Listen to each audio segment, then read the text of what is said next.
Pronto. Na aula de hoje, na aula passada a gente viu a parte de termômetros, né? E na aula de hoje a gente vai começar a ver a parte de... A gente vai ver os estados... A gente viu termômetros de dilatação, hoje a gente vai ver os estados da matéria, os estados físicos da matéria e a parte de propagação de calor, certo? O que é o isolante, né? O que é um isolante térmico, um condutor térmico, né? Vamos entender por que que a garrafa térmica é feita daquele jeito, certo? Isso tanto nessa aula quanto na próxima aula, certo? Eu vou colocar aqui o celular naquela gambiarra que eu fiz, né, da lousa. Se o áudio ficar ruim ou se a internet ficar lenta, você me avisa, tudo bem? Só ajeitar aqui.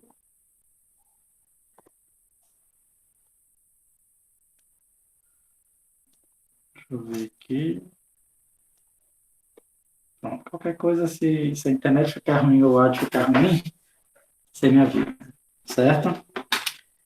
Vamos lá. E aí, na aula de hoje a gente vai ver os estados da matéria, né? Lógico que vocês já devem conhecer, né? Os estados físicos da matéria, né? Vocês já devem conhecer, né? Os estados físicos da matéria. Acho que a gente aprende isso aqui, sei lá, terceira série, né? Na licença, mas só para a gente revisar, né? Então a gente sabe o quê? Que tem a fase sólida, certo? Fase sólida. A fase líquida e a fase, né, gasosa, certo? Que ele é gás ou vapor, né? São os vários estados que a gente encontra matéria, né? Então, por exemplo, a água, no estado sólido, a gente chama de gelo, né? São as pedras de gelo, certo? Que às vezes a gente coloca no nosso refrigerante e tal, para deixar mais gelado, ou então aquelas pedras de gelo, os icebergs, né? Que a gente tem próximo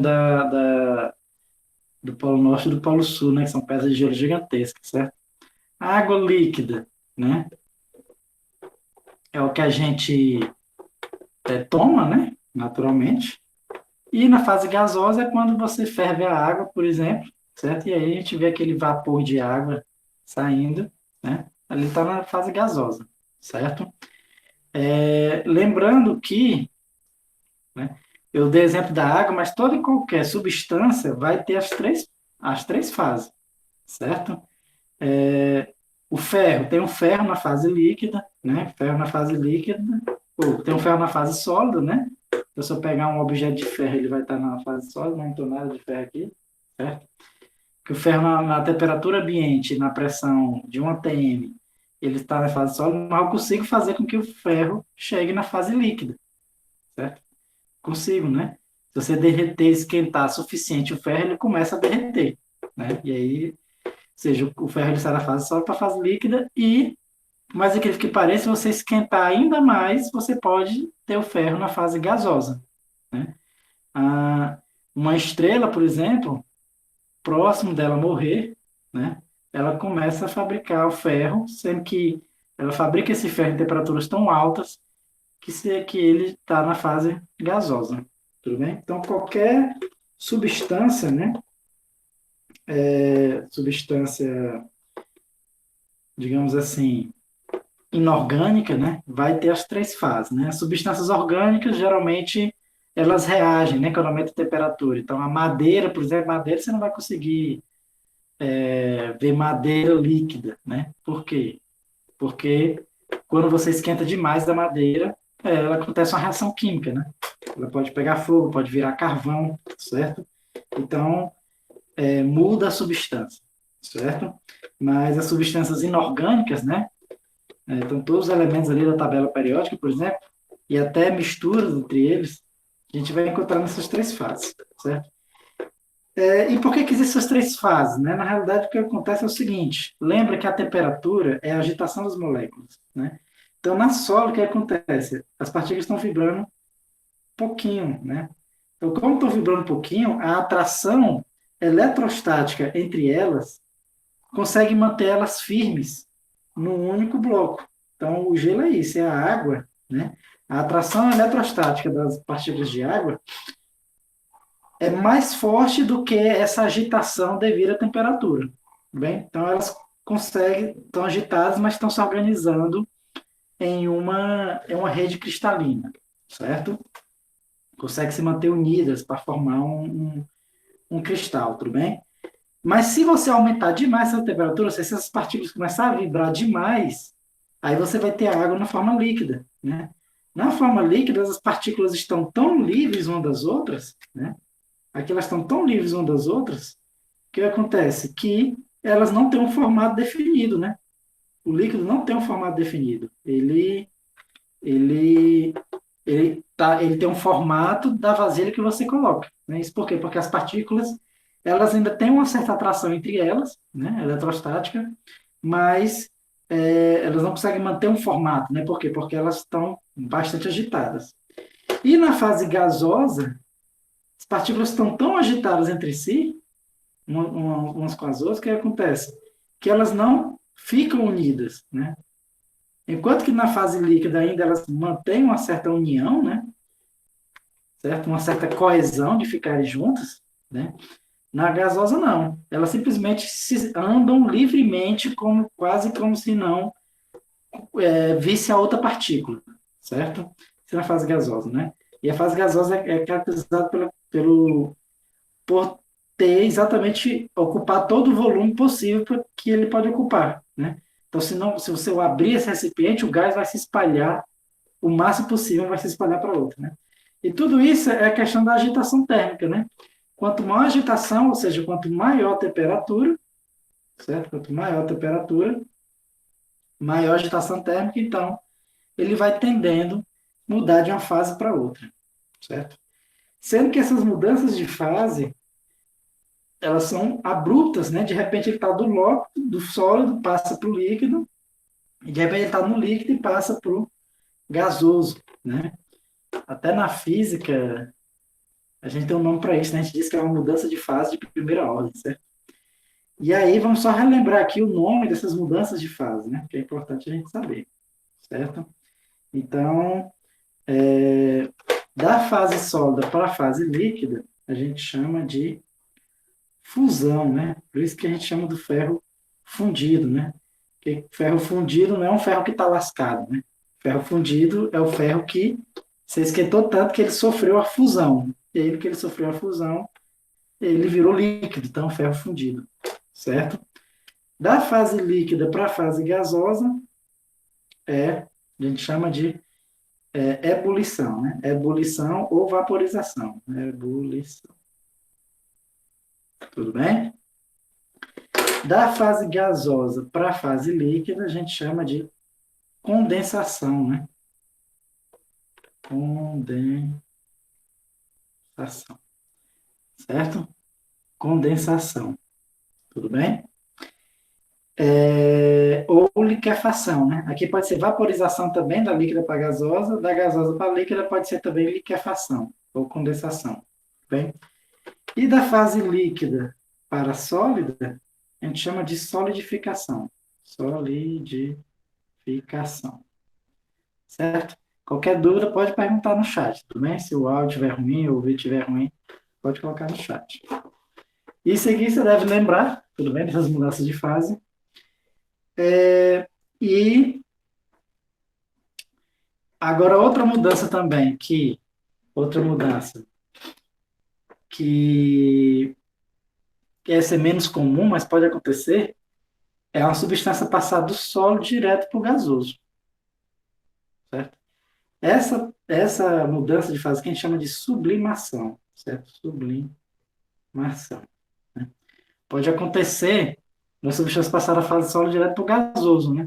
A nossa pressão, uma substância que faz isso é conhecido como gelo seco, né? Ou seja, não sei se você já deve ter visto em algum show de algum famoso aí, ou foi para alguma festa, alguma coisa assim, que tem aquela fumaça branca, né? Aquela fumaça branca, ela é gelo seco, né? É o gelo tem um gelo, né? Que ele simplesmente passa da fase sólida direto para a fase gasosa, né? Que, né, eu já botei aqui, aquele gelo, na verdade, é o CO2, né? É o gás carbônico, né? Só que é um gás carbônico no estado sólido, né? Então, ou seja, na verdade, não é nem o gás carbônico, né? É o dióxido de carbono na fase sólida, que quando ele passa para a pressão que a gente vive, né? A pressão de 1 atm, certo? No nível do mar, né? Ele vai passar diretamente da fase sólida para a fase gasosa. Então, por isso que a gente chama de gelo seco, porque ele não molha, né? Ele simplesmente vai virando vapor de gás carbônico, certo? Tudo bem? Então, o gás carbônico é um exemplo disso, tudo bem? Pode até acontecer de acontecer isso com a água, né? Por incrível que pareça, pode ser que eu tenha gelo, né? A água em formato na fase sólida, e eu consigo transformar a água diretamente em vapor d'água também, certo? Só que não na pressão que a gente vive, em uma pressão bem menor. A gente vai ver isso daqui a pouco, certo? Na pressão que a gente vive, isso só acontece com o CO2, né? Acontece com alguns outros materiais, né? Acontece também, por exemplo, com a naftalina, né? Você já ouviu falar? Naftalina é uma coisa antiga, né? Já era antigo quando eu era criança. Imagine para você hoje, né? Que era um negócio que o pessoal botava dentro dos guarda-roupa, que dizia que espantava barata, né? Talvez não tenha para vender, mas acho que deve ser difícil achar. Que eram umas bolinhas assim, que elas viravam vapor, né? E aquilo ali ela está sofrendo exatamente o processo de sublimação mesmo, né? Está passando da fase sólida para a fase gasosa, certo? Diretamente, tudo bem? O processo também pode ser o processo anterior, né? Reverso, certo? Passada da fase gasosa diretamente para a fase sólida, certo? Nesse caso a gente chama de ressublimação, tudo bem? Ressublimação. Então, se eu pegasse aqui o gelo seco, né? CO2, pegasse aquela fumaça branca todinha, né? Que eu vejo, guardasse num recipiente, aquela fumaça branca, e fosse baixando a temperatura, fosse congelando isso aqui, a gente ia ver que ela ia virar. Botasse no congelador mesmo, no congelador, a gente ia ver que ela ia virar CO2. Ou CO2, o gelo seco, né? O CO2 no formato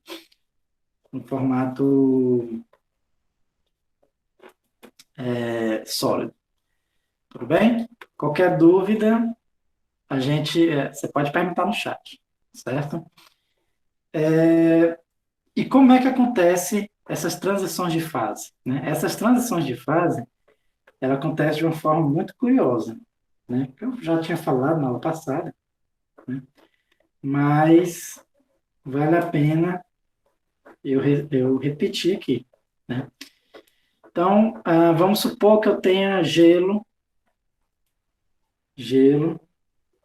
né? Ou seja, água no formato sólido, certo? E eu vou querer esquentar esse negócio até virar vapor, né? Então, o que acontece? Eu vou esquentando ele, certo? Aí chega um momento que ele começa a derreter, certo? Então, fica o gelo com água, tudo bem? Depois chega um momento que ele derrete completamente, então fica só a água, certo? Chega um momento que essa água começa a evaporar, então fica a água, mas começa a sair um vapor dela aqui, tudo bem? E até que todo ela vira vapor, né? E se eu não deixei esse vapor escapar, né? Se eu deixei preso, eu ainda posso conseguir esquentar esse vapor, tudo bem? Vamos entender um pouquinho do que acontece nesse processo ao longo do tempo, certo? Então, o que, que vai acontecer, né? Vou fazer aqui um desenho aqui melhor. Durante o processo de mudança de fase, acontece uma coisa curiosa. O que, que é? Certo? Vamos supor que, inicialmente, esse meu gelo esteja uma temperatura de menos 18 graus. Temperatura de um congelador bom, né? Menos 18 graus. O que acontece? Esse gelo vai permanecer. Aqui é o eixo no tempo, né? Vamos ver como é que a temperatura se comporta com o tempo. Aqui é a temperatura. Pronto. Então, de acordo com eu esquento, esse gelo vai aumentando a temperatura dele, né? Até que chegue a 0 graus Celsius. Então, ele vai esquentando a temperatura dele, mas pouco eu tirei ele, até que chegue a 0 graus Celsius, né? Quando chega a 0 graus Celsius, eu vou fazer até aqui em outra cor. Quando chega em 0 graus Celsius, o que a gente observa é o seguinte, é que ele não muda mais de temperatura, né? Enquanto coexistir as duas fases, certo? Então, enquanto o gelo não derreteu completamente, certo? Esse sistema permanece com a temperatura de 0 graus Celsius, né? Lembra que eu até que falei que isso era importante, né, na fabricação dos termômetros. Por quê? Porque é uma situação em que a temperatura é estável, né? Enquanto houver gelo e água dentro de um copo, por exemplo, os dois coexistindo ali, você tem certeza de uma coisa, que ele com certeza está a 0 graus Celsius, certo? A 0 graus Celsius. Um sistema fechado, né? Um sistema em equilíbrio térmico, tudo bem? Então, enquanto houver gelo e água, o sistema está a 0 graus Celsius. Depois que tudo vira água, é que você consegue aumentar novamente a temperatura, certo? E aí você pode ir esquentando essa água, aumentando a temperatura, até atingir 100 graus Celsius. Por quê? Porque quando atinge 100 graus Celsius,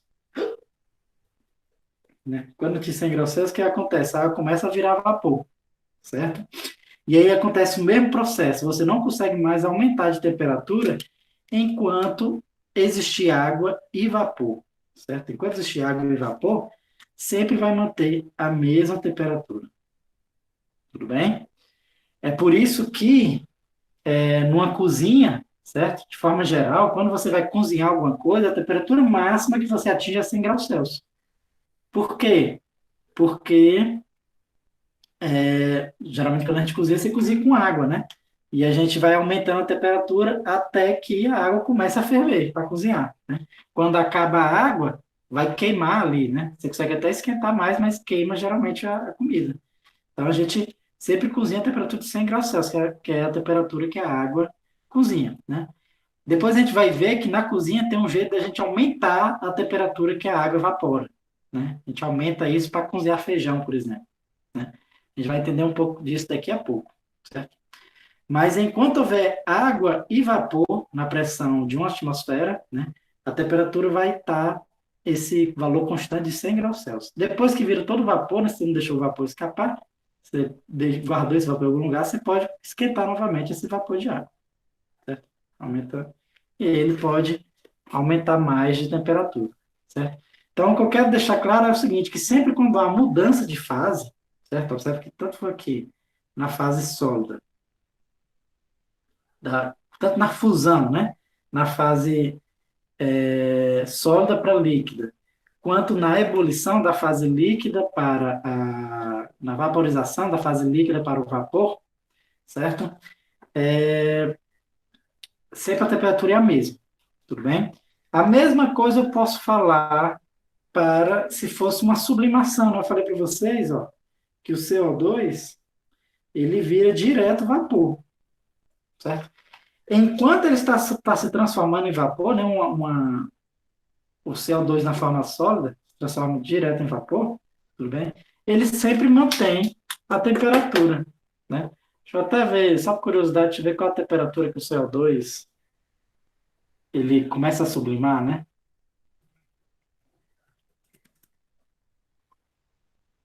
Então, deixa eu ver aqui.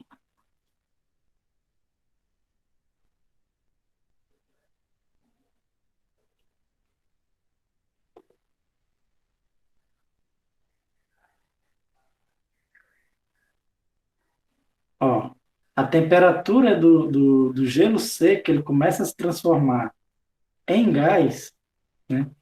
Ele é de menos 78 graus Celsius, certo?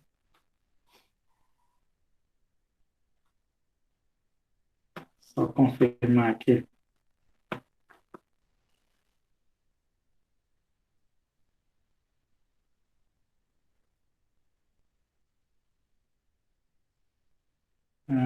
Deixa eu ver aqui.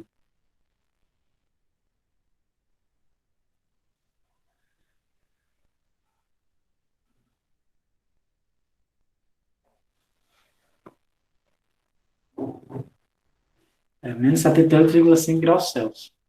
É a temperatura que ele, que ele entra em sublimação. Né? O que significa dizer? Deixa eu só ver aqui.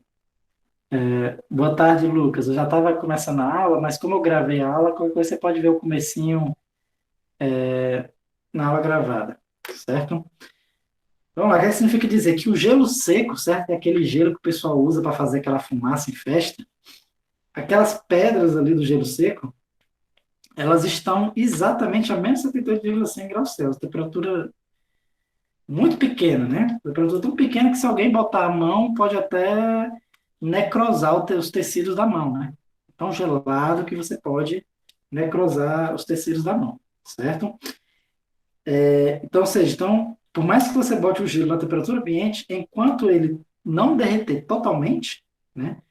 Ele derreter assim, né? Enquanto ele não virar vapor totalmente, né? Ele vai manter essa temperatura de menos 78,5 graus Celsius. Tudo bem? Qualquer dúvida, vocês podem perguntar aí no chat, certo? E aí fica o seguinte, eu falei para vocês, certo? Eu falei para vocês que essas temperaturas, eu falei que a temperatura da água poderia aumentar em algumas situações, né? Temperatura de ebulição, ou até a temperatura ou pode até diminuir, né? Vamos ver em quais situações isso pode acontecer, né? Para a gente ver em quais situações pode acontecer, a gente vai estudar aqui o que a gente chama do diagrama de fase. O que é o diagrama de fase? É exatamente a gente vê todas as condições, né, possíveis que um sistema físico pode estar, certo? Então, a gente viu que, por exemplo, a água, dependendo da temperatura, ela está no estado físico, tudo bem? Pode ser sólido, líquido ou gasoso. Na realidade, não depende só da temperatura, depende da temperatura e da pressão, tudo bem? Ou seja, dependendo da pressão, eu também consigo mudar a fase do sistema, certo? E aí eu posso fazer o seguinte experimento. Suponhamos que eu tenho um sistema, né, que eu possa controlar a pressão, né? Vamos supor que eu tenho um sistema, eu tenho alguma coisa aqui, certo? Alguma substância aqui. E aí eu consigo controlar a pressão que eu exerço aqui e a temperatura que o sistema está. E eu consigo controlar. E aí eu vou vendo, tipo, eu faço assim, se eu botar tal pressão e tal temperatura, esse corpo está em qual estado? Sólido, líquido ou gasoso? Né? Se eu botar tal pressão e tal temperatura, esse corpo está em qual estado? Sólido, líquido ou gasoso? Né? E vou testando isso para várias pressões e várias temperaturas diferentes. Quando você faz isso, você constrói exatamente o que a gente chama de um diagrama de pressão e temperatura, certo? Então, eu vou mostrar aqui o diagrama de pressão e temperatura da água, tudo bem? E aí, depois eu mostro os mais convencionais, né? O da água, ele é um pouquinho diferente dos demais, certo? Mas eu vou explicar isso por quê. Mas para a análise que a gente vai entender aqui é o suficiente.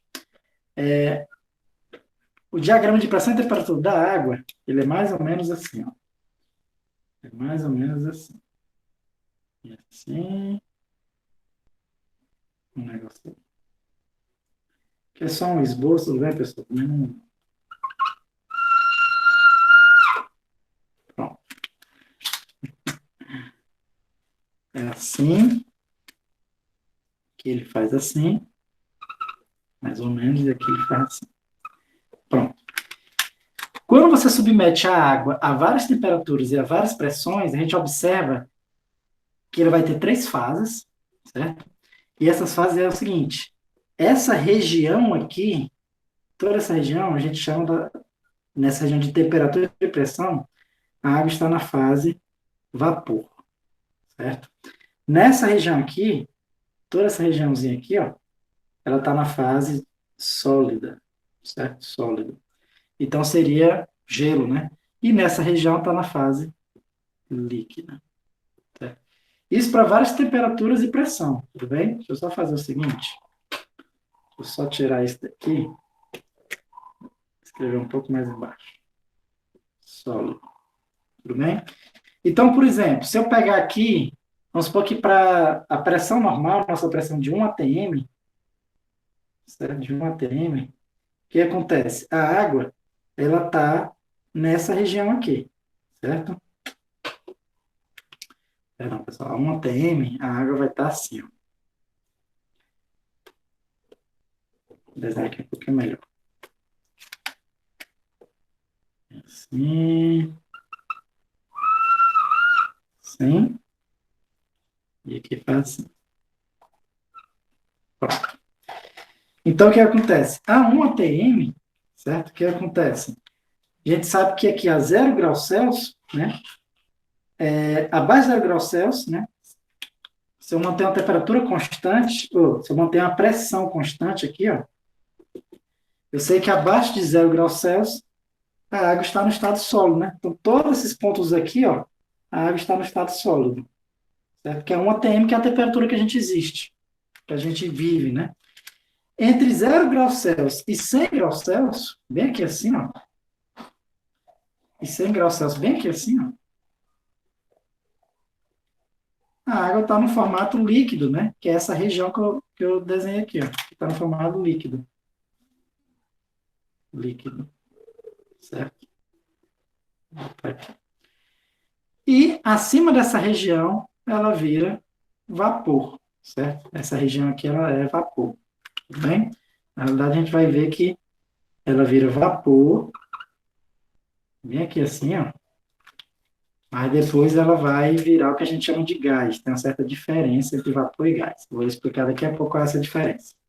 Mas antes disso, eu quero que vocês entendam o seguinte, que para essa pressão aqui, né, a água tem estado sólido, quando a temperatura baixa 0 graus Celsius, líquido entre 0 e 100, e a partir de 100 ela vira vapor ou gasoso, certo?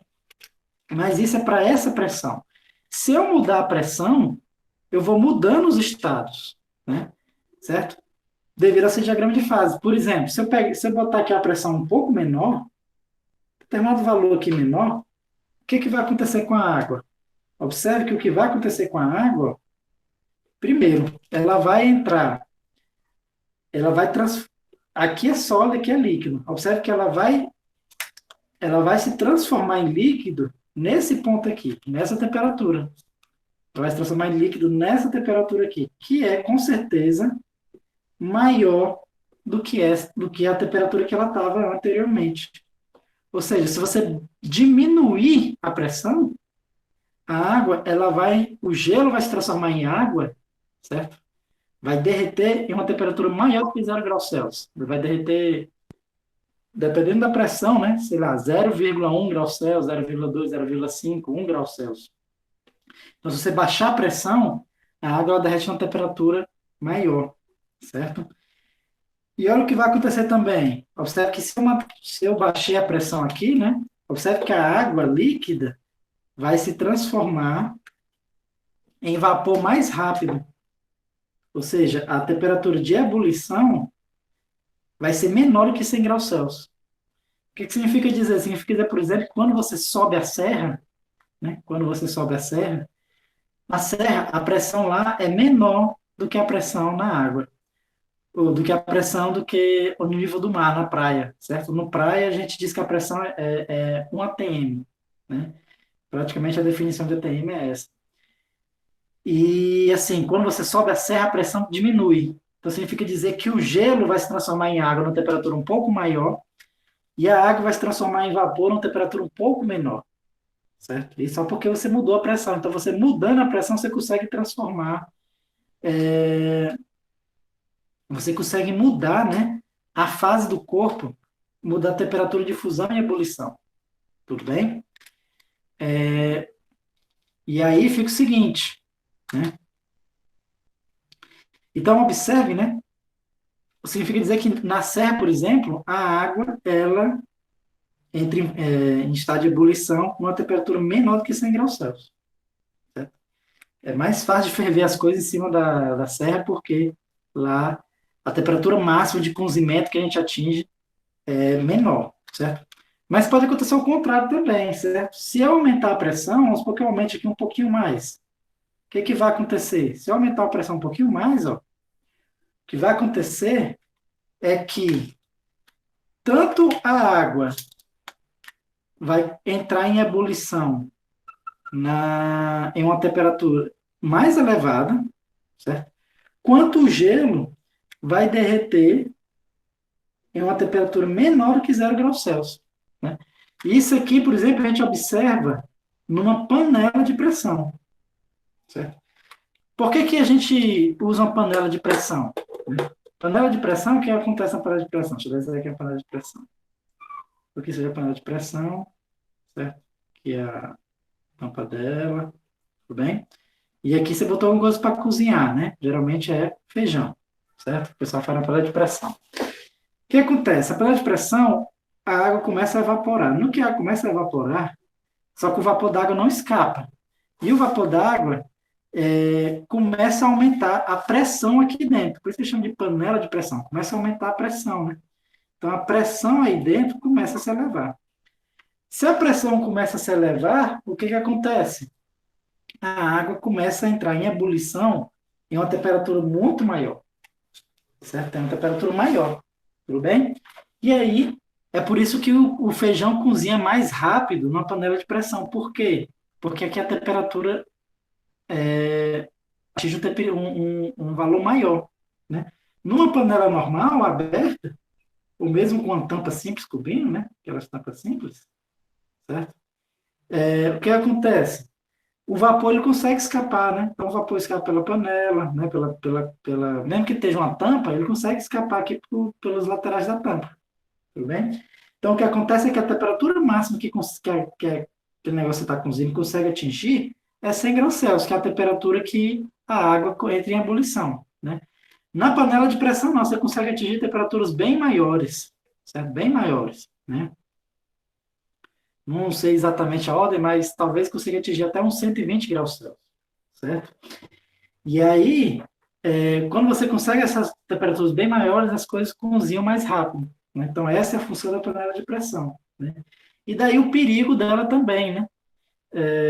Porque se não houver aquela válvula de escape, né? Se você for aumentando a pressão aqui, for aumentando, a panela de pressão não foi projetada para aguentar pressões tão grandes. Então, vai existir uma pressão máxima que aquela estrutura de metal aguenta, né?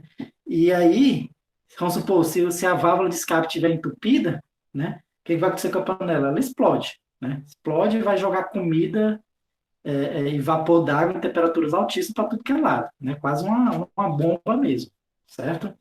Então é por isso que você sempre tem que garantir que o vapor possa escapar, né? Só por curiosidade, essa válvula de escape, como é que ela funciona? Ela é basicamente só um cano mesmo, né?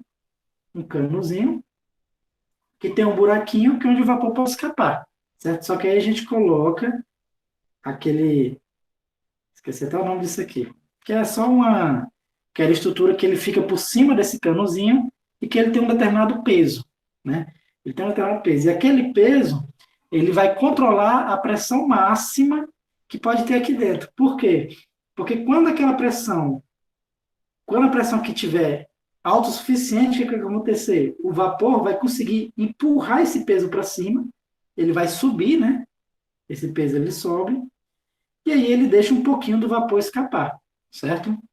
E é assim que ele consegue controlar a pressão aqui dentro. Vamos supor que de repente isso aqui entupiu. Entrou um pedaço de carne por aqui que entupiu, né? O que vai acontecer? O vapor não consegue mais escapar. Se o vapor não consegue mais escapar, qual a tendência? Explodir, né?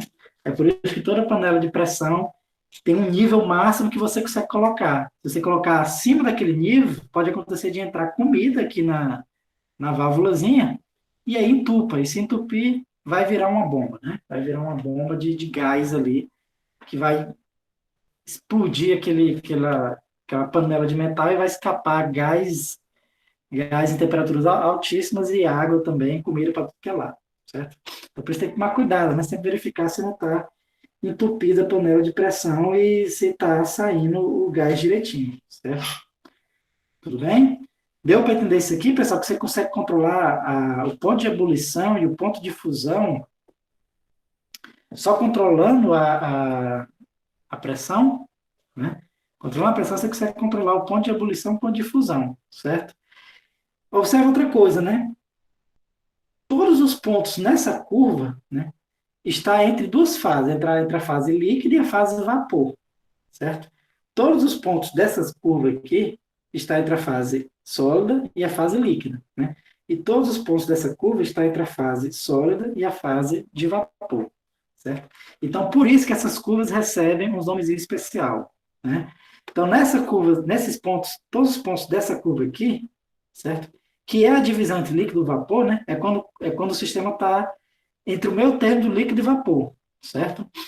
E esses são os pontos aqui que pode coexistir tanto a fase líquida quanto a fase vapor, né? Todos esses pontos aqui. Então, a gente viu que a 1 atm é aqui no 10 graus Celsius, 100 graus Celsius, no caso da água, né? Quando uma pressão mais baixa, é uma temperatura menor. Quando a pressão mais alta, é uma temperatura maior. Né? Pode coexistir essas duas fases, certo? É por isso que essa curva aqui, ó, essa curva que faz assim, a gente chama de curva de liquefação, certo? É a curva de liquefação. Curva de liquefação. Por quê? Porque nessa curva, o corpo ou está evaporando, né, ou está se transformando em vapor, né, ou está vaporizando, aliás, ou está se transformando no estado líquido, por isso que a gente chama de liquefação, certo? Nessa curva aqui, é a mesma coisa, só que é sólido e líquido. Então, a gente chama de curva de fusão, certo? Tá assim, curva de fusão, essa aqui. Certo? E pode coexistir, em cada ponto desse, pode coexistir sólido e líquido, certo? E essa aqui, né, a gente chama de curva de sublimação. Sublimação, certo? Por quê? Porque em cada pontinho desse pode coexistir o sólido e o líquido. Tudo bem? Lembra que eu falei, pessoal? Eu falei que o gelo seco, o CO2, ele se transforma diretamente de sólido para vapor. Por quê? Porque a pressão ambiente, né, não existe a fase líquida. Se você observar aqui esse diagrama, observe que se eu baixar a pressão, a fase líquida deixa de existir para uma dada pressão. Né?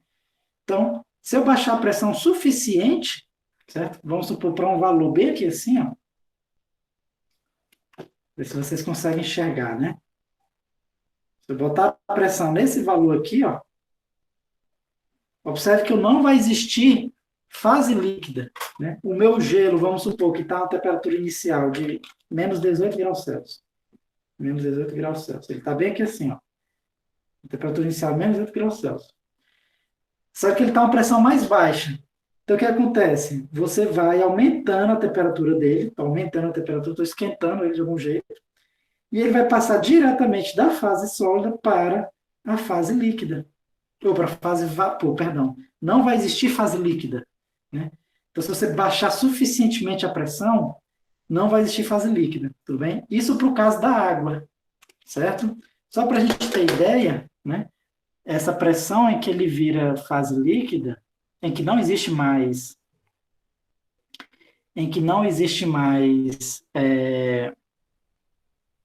estado líquido da água, é para uma pressão de 4, pressões abaixo de 4,58 milímetros de mercúrio, certo? Não existe mais fase líquida da água, tudo bem? Que é uma pressão muito pequena, né? Só para a gente ter ideia, deixa eu ver aqui em ATM, certo? 4,58 milímetros de mercúrio em ATM. Só ver aqui, ó, é de aproximadamente 0,006 ATM, aproximadamente, certo? Só para a gente ter uma ideia, né? Aí você vai falar assim, professor, você está ficando doido. Como é que o gelo vai se transformar em vapor d'água? Eu nunca vi isso toda a minha vida, né? De fato, você nunca viu. Por que você nunca viu? Porque isso só vai acontecer em pressões de 0,006 atm. E no nosso dia a dia, a gente nunca tira essa pressão aqui. É uma pressão muito pequena. Né? Então, só tinha esse tipo de pressão em laboratório, certo? Então, é por isso que você nunca vai ver no seu dia a dia o gelo se transformando em vapor d'água. Mas em um laboratório, né, com os equipamentos necessários, você vai conseguir ver. Basta que aquele sistema esteja a uma pressão muito baixa. Né? Aí você vai conseguir ver o gelo se transformando diretamente em vapor. Tudo bem? No caso do CO2, né? Lembrando, isso aqui é a curva da água, né? No caso do CO2, a temperatura ambiente já está abaixo desse ponto aqui, certo? Já está abaixo desse ponto. Ou seja, já não existe estado líquido na pressão que a gente vive. Então, é por isso que o CO2 passa de sólido para vapor diretamente. Tudo bem?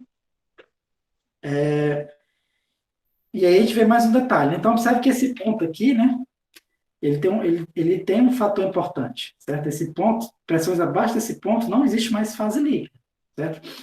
Nesse ponto ainda existe, né? Acima dele existe fase líquida, tudo bem?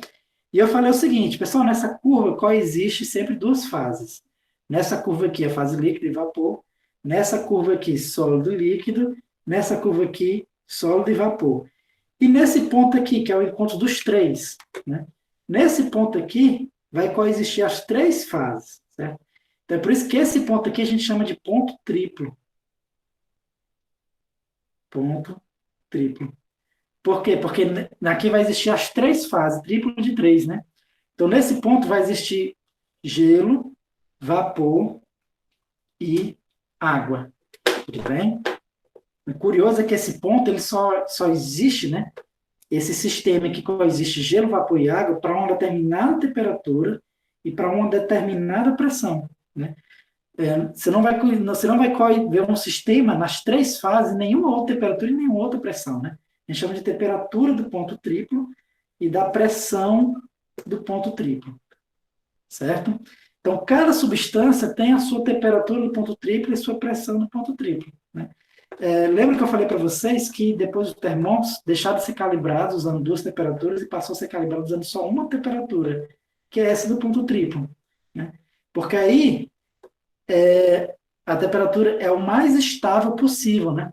Porque, por exemplo, se você tem água, a temperatura do ponto triplo, você sabe que ela vai estar naquela pressão e naquela temperatura especificamente. Ela não tem como estar em outra temperatura.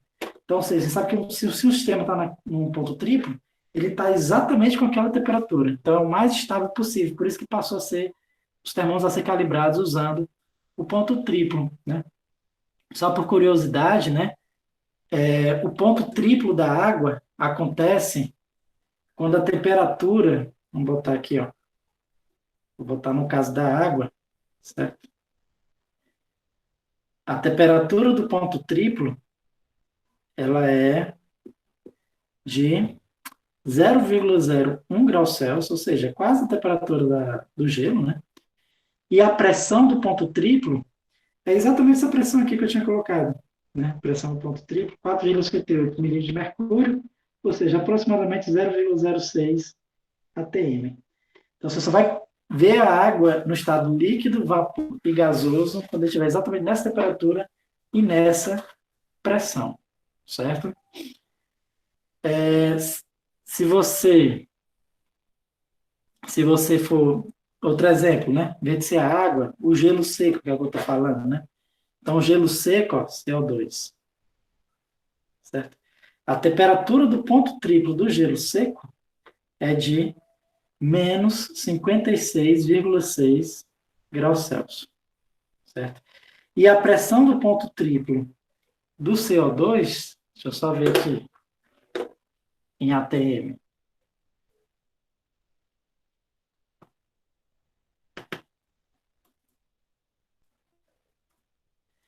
é 5,19, aproximadamente 5,2 ATM, ou seja, 5 vezes a pressão atmosférica, né? 5 vezes a pressão atmosférica. É a temperatura do ponto triplo do CO2, ou seja, na nossa pressão que a gente está na pressão de 1 atm aproximadamente, né? Significa dizer que o gelo seco, né, o CO2, ele já está abaixo aqui do ponto triplo. Então é por isso que ele se transforma de sólido para vapor diretamente. Tudo bem? Alguma dúvida em relação a isso? Qualquer dúvida, vocês podem perguntar, certo? Vamos lá, ó. Só para curiosidade, né? Onde é que você conseguiria 5,2 atm sem ser no laboratório, né? Você conseguiria 5,2 atm se você descesse 40 metros no oceano.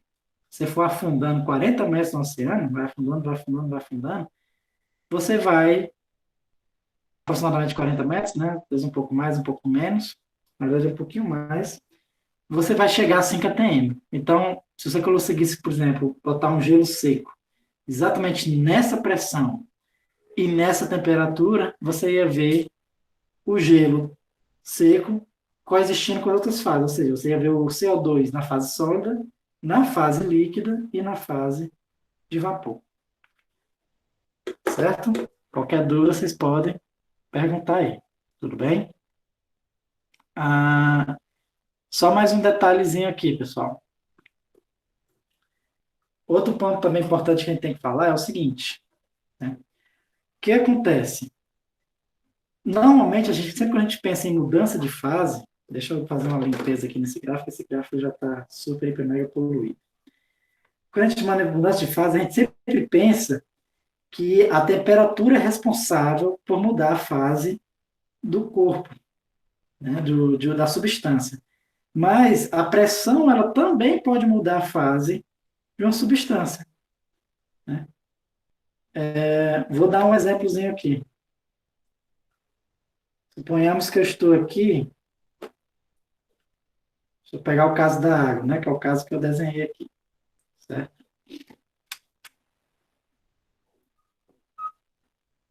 Peguei aqui, deixa eu só corrigir, só escurecer aqui a minha curva.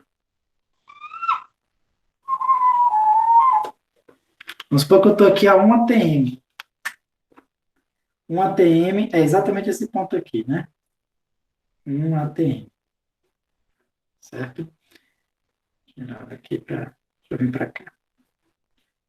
1 atm, certo? Vamos supor que eu tenho um gelo aqui que está a temperatura de menos 18 graus Celsius, ponhamos. Vem aqui assim. E a 1 atm, tá aqui.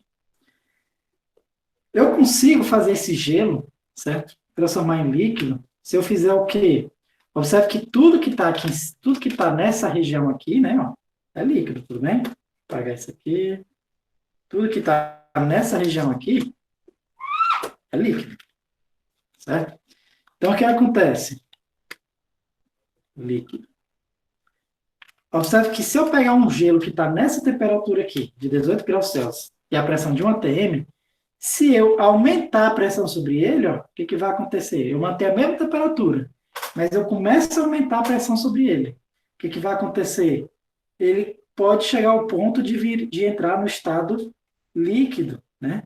Ele pode entrar, né? Ele vai entrar nessa região que ele vai subindo, aqui ele começa a transição de fase dele, certo? Começa a transição de fase, e se aumentar a pressão ainda mais, ele entra na região e ele fica no estado líquido, certo? Então, ou seja, não é só a, não é só não é só o a temperatura que muda de fase, a pressão também pode mudar de fase, né? A água, se você pegar o gelo e começar a pressionar ele, começar a apertar mesmo, né? Você pega o gelo e aperta mesmo, né? Você bota aqui alguma coisa para apertar ele, né?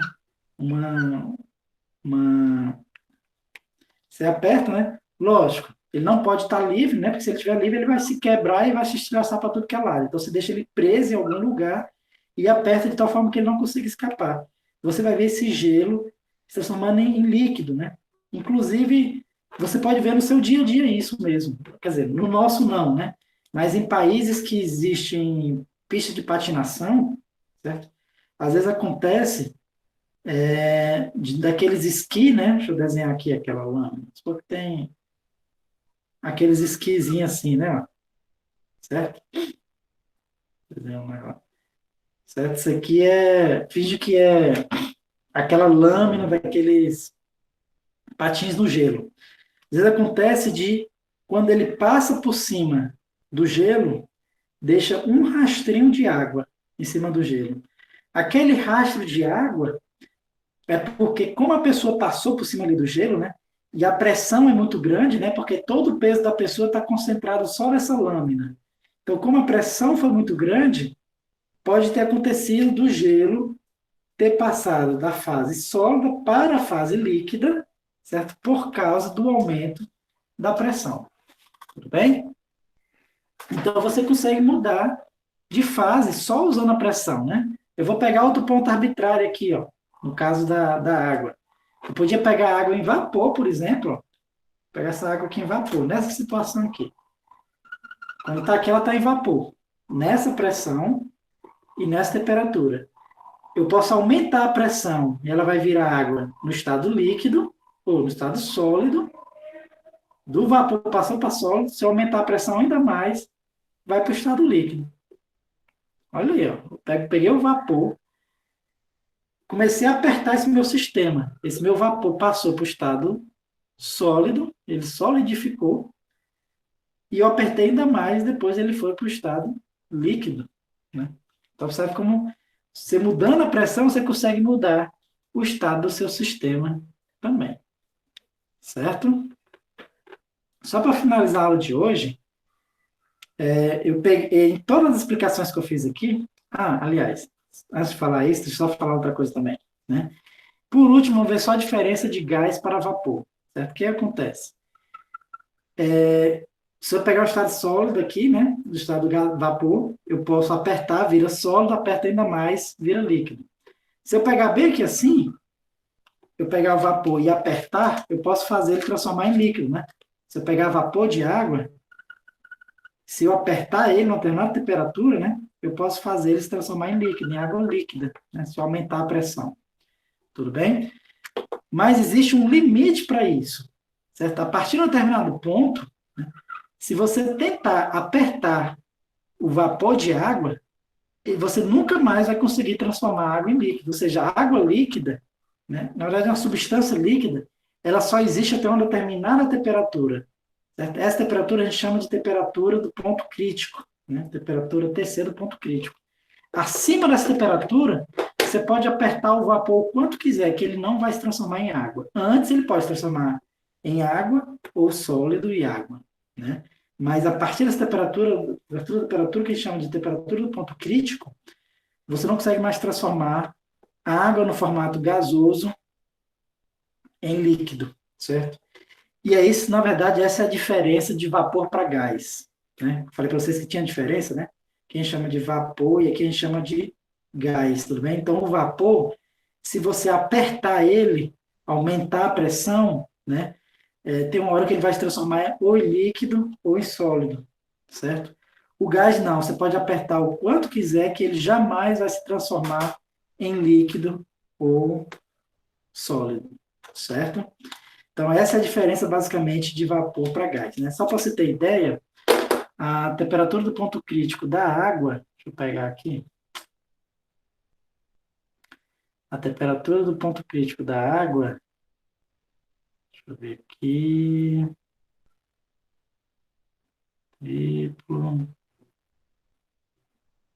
a temperatura do ponto crítico da água. Ele não falou aqui, não.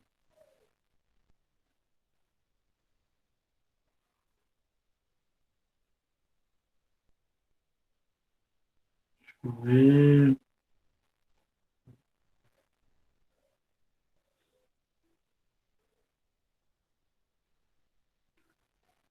Pronto, acho que ele vai falar aqui. Pronto, a temperatura do ponto crítico da água é de 374 graus Celsius. 374 graus Celsius. Então, se você tiver vapor de água acima de 374 graus Celsius, você pode comprimir o que quiser, que você jamais vai conseguir transformar aquele vapor de água em, em água líquida, certo? Só por curiosidade, o CO2, né, o dióxido de carbono, essa temperatura, isso aqui é para água, né? No CO2, essa temperatura é 31 graus Celsius. Ou seja, no CO2 essa temperatura é bem atingida, temperaturas bem mais amenas, né? Ou seja, num dia quente você pode comprimir o CO2 quanto quiser, que ele não vai se transformar na fase líquida ou gasosa, ou sólida. Tudo bem, pessoal? Só para a gente finalizar a aula de hoje, posso só explicar uma última coisa, né? Esse gráfico que eu fiz foi para a água, certo? Sendo que a maioria das substâncias tem um gráfico um pouco diferente da água. Tudo bem? Vou redesenhar aqui novamente, né? A água, a gente viu que ele era assim, né? Vou pegar aqui, aí aqui ele faz assim, e aqui ele faz assim. A grande maioria das substâncias, na realidade, ele é assim. É bem parecido, mas o que muda é que ele faz assim.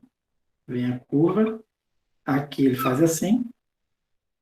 A curva de sublimação, acho que vocês não estão me vendo mais, né? Vamos fazer o seguinte, pessoal. É porque...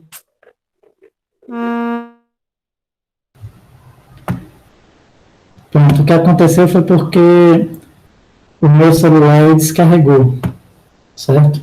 Então, vamos fazer o seguinte, nessa nossa primeira aula a gente fica por aqui, certo? Que eu vou botar meu celular para carregar, e aí às 14 horas a gente volta, tudo bem? E aí eu termino de explicar isso que eu comecei a explicar aqui, certo?